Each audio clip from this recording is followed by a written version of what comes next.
오늘은 지금 당신이 입고 있는 옷은 무엇입니까? 라는 제목으로 함께 말씀 나누기를 원합니다. 말씀을 시작하며 조금 솔직한 고백을 드리고자 합니다. 저는 오늘 이 강단에 서기 위해 평소보다 훨씬 더 거울 앞에 많이 서 있었습니다.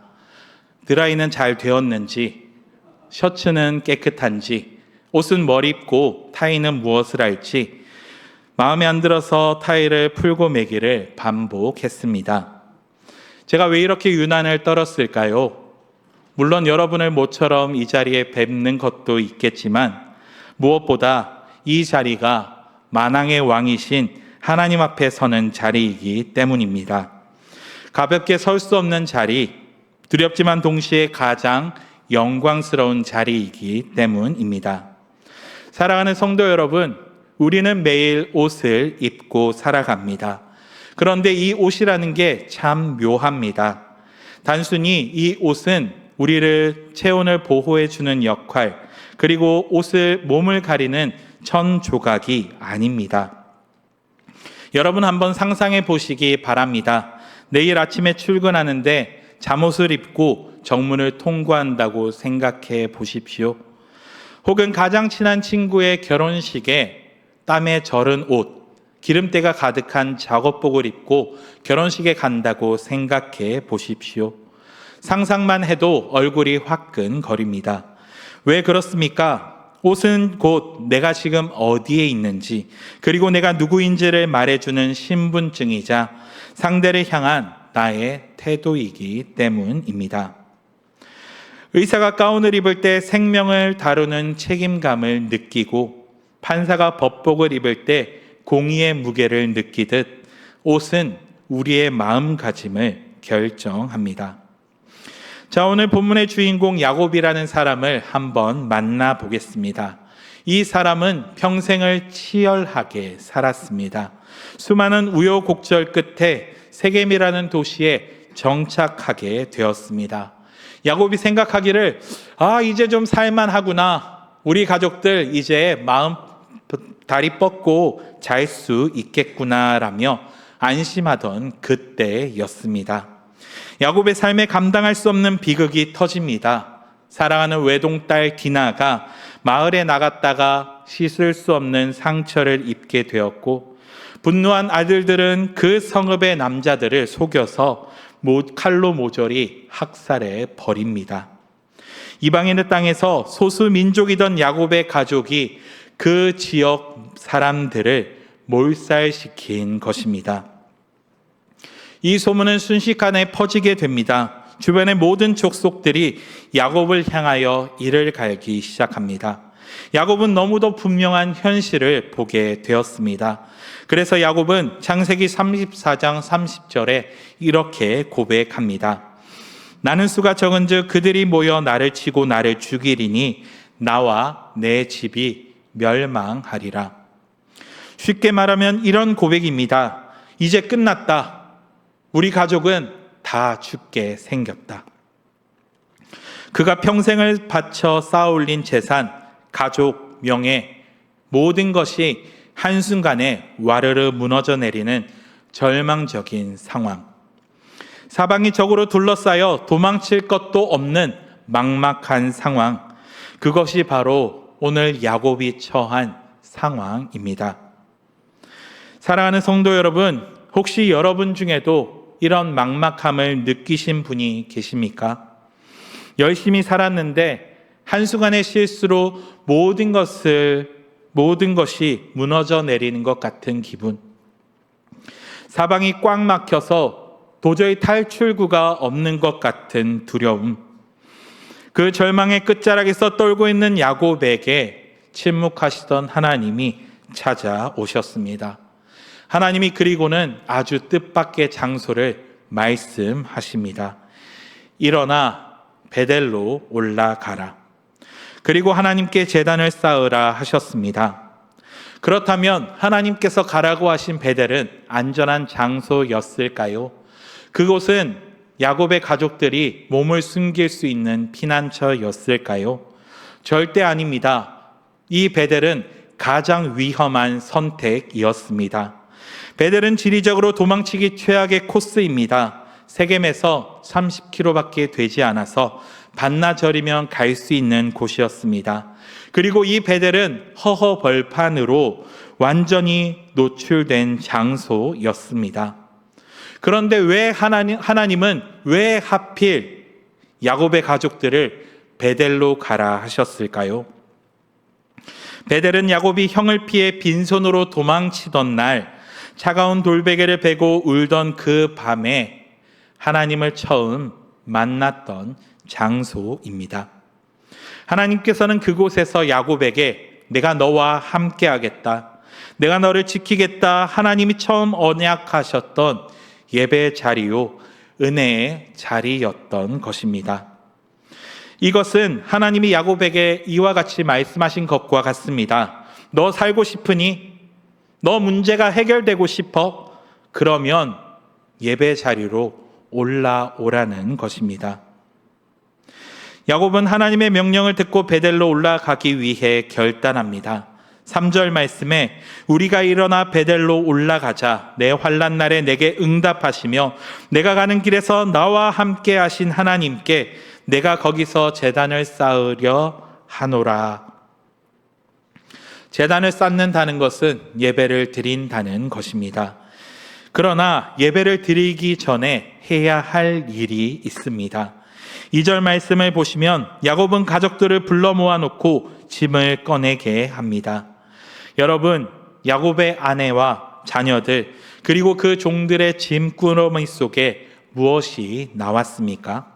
성경은 이방 신상들과 귀고리들이 나왔다고 말합니다. 쉽게 말해 이런 겁니다. 아내 라헬의 가방 깊숙한 곳에서는 친정에서 훔쳐온 작은 신상인 드라빔이 나왔고, 종들의 주머니에서는 요즘 유행으로 치면 행운을 가져다 준다는 부적이 그 곳곳에 들어 있었던 것입니다. 이게 무슨 뜻일까요? 그들은 겉으로는 우리는 하나님을 믿고 있습니다, 우리는 야곱의 가족으로서 오직 하나님만 믿고 의지합니다 라고 말했지만, 그들의 속옷 안주머니에는 세상의 보험을 하나씩 차고 있었던 것입니다. 하나님이 안 도와주시면 난 이거라도 의지해야지, 하나님이 안 도와주시더라도 내 통장 잔고가 있어, 예배는 드리지만 결정적인 순간에는 내 인맥을 동원해야지라는 이중적인 마음, 양다리를 걸친 마음이 그들의 옷 속에 숨겨져 있었던 것입니다. 하나님은 정확하게 말씀하십니다. 그것을 품고는 예배의 자리로 올라올 수 없다. 그래서 야곱은 자기 집안 사람과 함께한 모든 자에게 명령합니다. 3가지의 명령입니다. 먼저는 무엇입니까? 버리라는 것입니다. 하나님보다 더 의지하던, 내가 그것을 기억하면 내 마음이 평안해지고 나에게 안정을 가져다 준다는 그 세상의 보험을 내려놓으라는 것입니다. 우리가 버려서 하나님이 일하시는 것이 아니라 우리가 하나님을 전적으로 의지할 때 세상의 것들을 버릴 수 있을 것입니다. 둘째로는 자신을 정결하게 하라입니다. 이것은 마음의 샤워입니다. 더러운 그릇에는 깨끗한 물을 담을 수 없습니다. 하나님, 이제 와서 생각해 보니 제가 세상을 더 사랑하고 있습니다. 하나님, 제가 이 자리 가운데 앉아 있지만 제 마음속에는 하나님 형식적으로 예배하고 있습니다. 하나님, 매주 예배 시간마다 나오지만 내가 이 시간마다 하나님 앞에 기대하는 마음을 갖고 나와야 하지만 내 속에는 기대하는 마음은 사라져 있는 것 같습니다. 이 솔직한 회개가 바로 정결함입니다. 셋째, 가장 중요한 명령입니다. 그것이 무엇입니까? 의복을 바꾸어 입으라는 것입니다. 여러분, 이게 무슨 명령입니까? 옷을 갈아입으면 적들이 도망갈까요? 넥타이를 고쳐매면 우리의 문제가 해결될까요? 도대체 왜 이 다급한 순간에 야곱은 사람들에게 옷을 갈아입으라고 했을까요? 여기에 오늘 우리가 붙들어야 할 놀라운 비밀이 숨겨져 있습니다. 야곱은 하나님께 예배하기 위해 태도와 중심을 바로 하기 원했던 것입니다. 사랑하는 성도 여러분, 오늘 이 예배 자리에 여러분은 무슨 옷을 입고 오셨습니까? 제가 여기서 볼 때는 깨끗하고 단정하고 아름다운 옷을 입고 계신 것 같습니다. 제가 드리고 싶은 말씀은 여러분이 입고 있는 겉옷을 말하는 것이 아닙니다. 여러분의 마음속의 옷, 여러분의 중심에 가지고 있던 이 영혼은 어떤 옷을 입고 하나님 앞에 서 계시냐는 말입니다. 오늘 말씀을 통하여 하나님 앞에 바로 서는 옷, 다시 예배자의 옷을 입는 은혜가 되시기를 간절히 소망합니다. 야곱은 가족들이 내놓은 모든 이방 신상과 귀고리들을 챙깁니다. 그리고 세겜 근처 상수리 나무 아래 깊은 구덩이를 파고 그것들을 묻어버립니다. 이 장면은 단순한 정리가 아닙니다.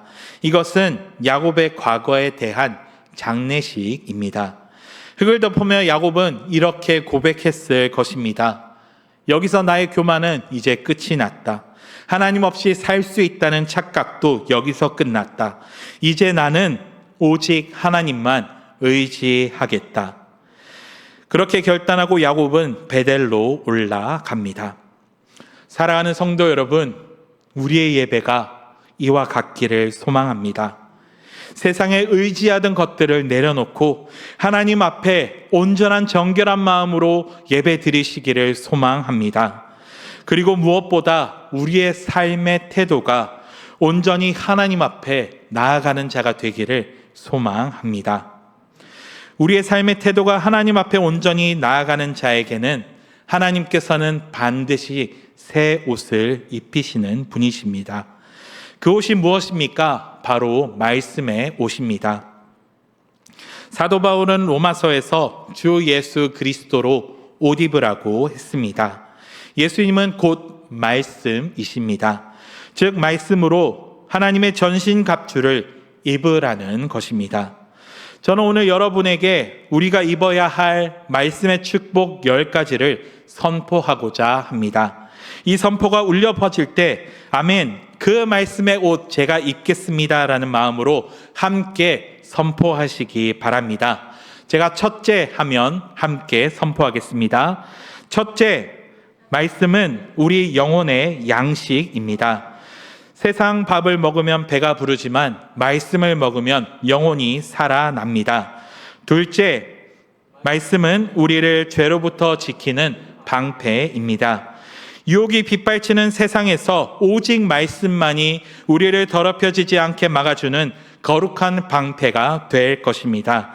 셋째, 말씀은 내 발의 등이요 내 길의 빛입니다. 캄캄해서 앞이 안 보이십니까? 말씀의 옷을 입으면 갈 길이 보이는 줄 믿습니다. 넷째, 우리에게 지혜와 명철을 줍니다. 세상을 꿰뚫어보는 하나님의 통찰력이 말씀 안에 있습니다. 다섯째, 말씀은 우리에게 참된 기쁨을 줍니다. 세상이 주는 잠깐의 쾌락이 아니라 샘물처럼 솟아나는 구원의 감격과 기쁨을 회복시킬 줄 믿습니다. 여섯째, 내 욕심만 아니라 하나님의 말씀을 붙들고 기도할 때 하늘문이 열리고 응답의 소나기가 내릴 줄 믿습니다. 일곱째, 우리를 성공의 길, 형통의 길로 인도합니다. 좌로 우로나 치우치지 않고 말씀을 따라가는 자, 그 자에게는 하나님이 그 길을 평탄하게 하실 줄 믿습니다. 여덟째, 말씀은 질병을 치유하는 능력입니다. 말씀을 보내어 그들을 고치셨다고 했습니다. 오늘 이 시간 선포되는 말씀이 여러분의 육신의 질병까지도 태우는 불이 될 줄 믿습니다. 아홉째, 말씀은 우리가 승리하게 하는 검입니다. 마귀를 대적하는 무기는 오직 성령의 검, 하나님의 말씀뿐임을 믿습니다. 말씀의 검을 들고 세상에 나가 승리하시기를 소망합니다. 10번째, 말씀은 우리를 거룩하게 하여 마침내 하나님을 보게 할 것입니다. 이 말씀의 옷을 입은 자만이 베델의 하나님, 살아계신 하나님을 만나게 될 줄 믿습니다. 사랑하는 성도 여러분, 이 10가지의 축복이 남의 이야기가 아니라 바로 여러분의 것이 되시기를 원합니다. 세상의 누더기와 같은 옷들은 벗어버리고 오늘 선포된 이 영광스러운 말씀의 예복을 입고 살아가시는 저와 여러분이 되시기를 소망합니다. 그렇게 결단하며 예배의 자리인 베델로 떠난 야곱에게 하나님이 어떻게 하십니까? 5절 말씀을 보시면 그들이 떠났으나 하나님이 그 사면 고을들로 크게 두려워하게 하셨으므로 야곱의 아들들을 추격하는 자가 없었더라라고 합니다. 하나님은 이미 야곱의 길을 지켜주고 계셨습니다. 왜 그렇습니까? 하나님은 언약의 하나님이시기 때문입니다. 베델에서 약속하셨던 하나님, 내가 너와 함께 있어 내가 어디로 가든지 너를 지키겠다 말씀하셨던 그 하나님께서 그 약속을 잊지 않으시고 야곱을 보호하시고 막아주시고 인도하신 것입니다. 그리고 그 보호하심 속에서 야곱은 마침내 베델에 도착합니다. 그리고 7절 말씀에 야곱이 제일 먼저 한 일은 그가 거기서 제단을 쌓았다라고 말합니다. 그리고 그곳을 엘 베델이라 부릅니다. 성경을 보시면 이 각주가 되어져 있을 것입니다. 엘 베델이 무엇입니까? 베델의 하나님이라는 뜻입니다. 야곱은 예배를 통하여 하나님께서 자신을 지켜오셨음을 기억했습니다. 아, 맞다. 내 하나님, 사랑의 하나님이시지. 아, 맞다. 하나님께서는 나를 버리지 않으시고 끝까지 지켜주시고 인도하시는 하나님이셨지. 이처럼 예배는 새로운 하나님을 만나는 자리가 아니라 이미 나를 붙드시고 창세전부터 예배하시고 지금까지 나를 지켜오신 하나님을 다시금 기억하는 자리입니다. 사랑하는 성도 여러분, 우리의 예배도 이와 같은 자리가 되기를 축복합니다. 그러나 세상은 계속해서 이 받은 은혜를 잊어버리고 살아가게 합니다. 편안함 속에서 욕망을 따라 살게 하고 세상의 기준을 끊임없이 주입합니다. 그래서 어느 순간 예배 자리보다 세상의 것이 더 좋아 보이게 만듭니다. 사랑하는 성도 여러분, 지금 인생의 문제가 꼬여서 도저히 풀리지 않으십니까? 사업은 막히고 자녀의 문제는 답이 없고 건강은 무너져 속이 새카맣게 다 들어가고 계십니까? 사랑하는 청년 여러분, 여러분의 미래가 도저히 보이지 않습니까? 많은 분들이 제게 이렇게 말합니다. 목사님, 제 삶이 너무 바빠서 기도할 시간이 없습니다. 지금은 그 문제를 해결하기 위하여 뛰어다녀야 할 때가 아닙니까? 아닙니다. 속지 마시기 바랍니다. 내가 뛰면 내가 해결해야 합니다. 내 능력만큼밖에 해결하지 못합니다. 그러나 나의 인생에서 내가 멈춰서서 예배하면 하나님이 일하시는 줄 믿습니다. 하나님의 능력만큼 역사하십니다.